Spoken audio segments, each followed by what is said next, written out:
Welcome to Eastern Horizons, your gateway to extraordinary travel experiences, hidden treasures, authentic encounters, and the stories that make every journey memorable. Yeah, hi guys. This is GB Mark side. Back again. Yeah, been a couple of days of hardship, but we're there, eh? And we're all pulling together. Okay, dog. So, my culture, we've got the phoenix.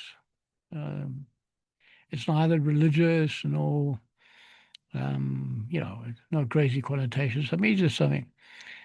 And the symbolic reasons of the phoenix, of this bird rising out of the ashes of fire and flame and everything. Okay, and that tells us a story that the past is the past and we move into the future with new hope and new ideas, and we forget the past and we move on. That is life. That's the way it works, and that's the cycle. And that is the process we're going to follow. Okay? Nothing wrong with that. And we just continue. Right. But now, the future. Where are we going for this, Lord? Well, I have to tell you, we don't have a choice but to go with dinosaurs into this market. Look, let's get things right. Making a profit is a state of health. There's nothing wrong with it. It's quite legitimate as long as you're not selling some illegal substance or, moving junk out of your garage at midnight or something like that. I'm talking about legitimate business, tourism business. Now, in the dinosaur market, it's totally legitimate. You've got soft toys, you've got T-shirts, caps, badges, all those sort of things that you can sell. There's a whole range of goods, and I've published a little booklet on it, and it's available if you haven't seen it. I mean, I've circulated as much as I can. I'm sure everybody's got a copy, but if you haven't, then please just drop me in a WhatsApp, and we'll get you a copy. Give some ideas, stimulate your thoughts. Maybe you come up with something. You know, when I was in San Francisco for a while, um, I was sitting at the bay. Um, They serve you crab legs, but I mean the crabs are huge. These are things that come out of Alaska and God knows where else. I think they eat boats or something. They're huge bloody crabs. You can only eat a leg. That's enough. That's a meal. Done. Anyway, so I'm sitting there chowing this bloody crab leg, and a woman came past. She had a machine, funny little machine on wheels, and she took coins and stretched them, okay, and stretched them into a bangle that would fit around your wrist. Now, of course, in South Africa, you dare not do that to a South African coin. You get lambasted for that. In America, it doesn't seem to worry them at all. I mean, they take a dollar or whatever they call them. So I don't know what they had there. And they put it on this machine and they wind the handle, and next minute, this bloody thing turns into a bangle, pulls the thing out from both sides. And yeah, next minute I had a bangle. I had to pay her a couple of more dollars for it or whatever. And it fitted quite well. Until some palooka stole it. I don't know what happened to it. Well, anyway, people get to like stuff like it, and then suddenly it's missing. Anyway, so we're an innovative species. We'll find things to sell that other people don't have, and you make a buck or two. Okay, but the big story behind the dinosaur thing is that the municipality will make a lot of money, and they can afford to employ more people or better people or whatever they want, and there's nothing wrong with that. They're quite entitled to their earnings. Okay. And so will the shop owners and everybody else, the restaurants and so forth. And as I said, it's a state of health. Okay, at the moment, we are totally unhealthy. Look at the potholes, just look at the grievances, go to the queue, go to the shops, the queues are there, go to the banks, the queues are standing there. Go to land affairs, DA run, Leon Schreiber. You're not getting any support from the local DA office, I tell you that what. I had to go there, obviously, to go sort out some paperwork there. And those poor guys, hey, they are nice people. They really are. I mean, they're working against every limit I've ever seen. They had old 386 computers. I'm sure they're 386. The towers looked like it. Old square boxes, and the screens are old, cables lying on the floor. And they're all running around trying to be of service to you, and they're trying to smile, and each one is trying to innovate some plan to help you. And of course, you know, if person A's got one plan and person B's got another plan, it's going to be chaos. And it is chaos, total chaos. And it's not their fault. Let me be very clear about it. It's not the people's fault. I blame this squarely on poor management, again, poor training, and poor equipment. Very poor equipment. To be honest with you, and I suggest you get a jug of some of the strong stuff if I'm going to tell you this one, because you're not going to believe this. So take a good swig, and yeah, well, okay, let me go for it.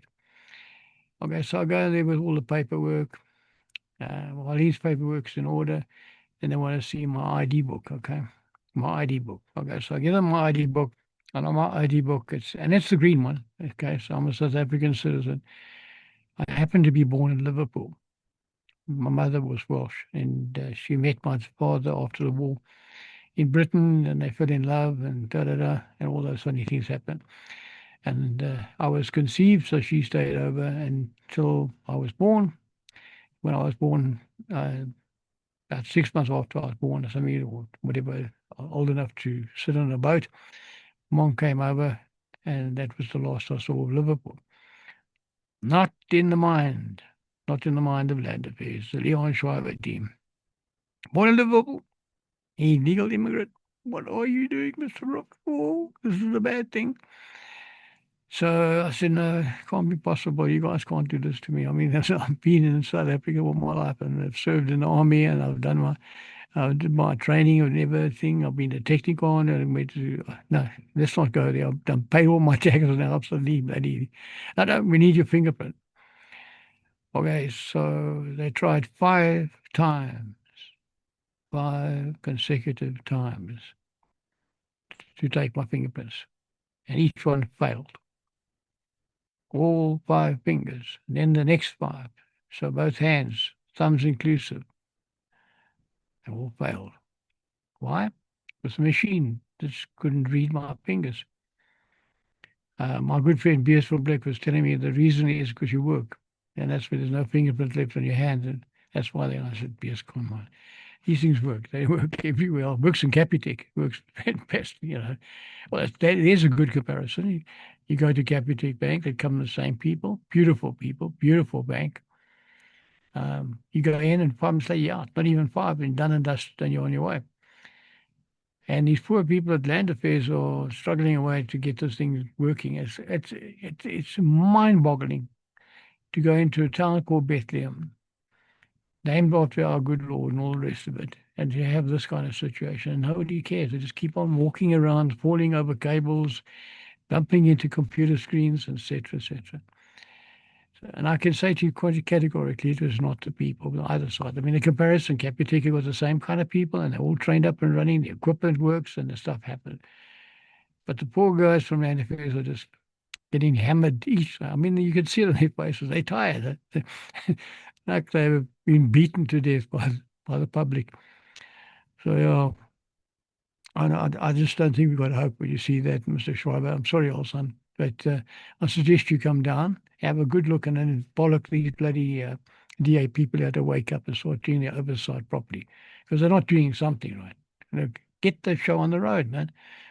Back to the dinosaurs, of course. You know, if we have tourism coming here and they're going to be welcomed by this kind of stuff, no, sir, not going to work.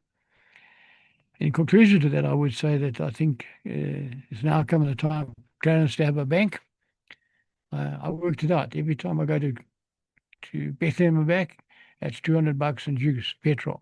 That's not going to get cheaper easy. Petrol prices always seem to be quick to go up and very slow to come down. Very slow. Slow as Land Affairs, okay? I think we need a bank. And you know what I want to say to you? We need Capitec Bank. I want to see a Capitec Bank in Darro very soon, quick. Cynthia, you got all the contacts there, my girl. You got them. You know the people there. You were thrown out of SAA. She's one of those whistleblower girls. Nice woman, beautiful girl, incredible woman. I'm begging you, please, get Capitec to come to class. We need a bank. And then that will all bring our little dinosaur project together. And I've got a good feeling about it, chaps. I think Marlene and I so often talked about the project, and then she so wished it to happen, and I wanted it to happen as well. So, having said all those things, you have a lovely weekend now. Take good care. God bless and behave. Eh? Look after yourself.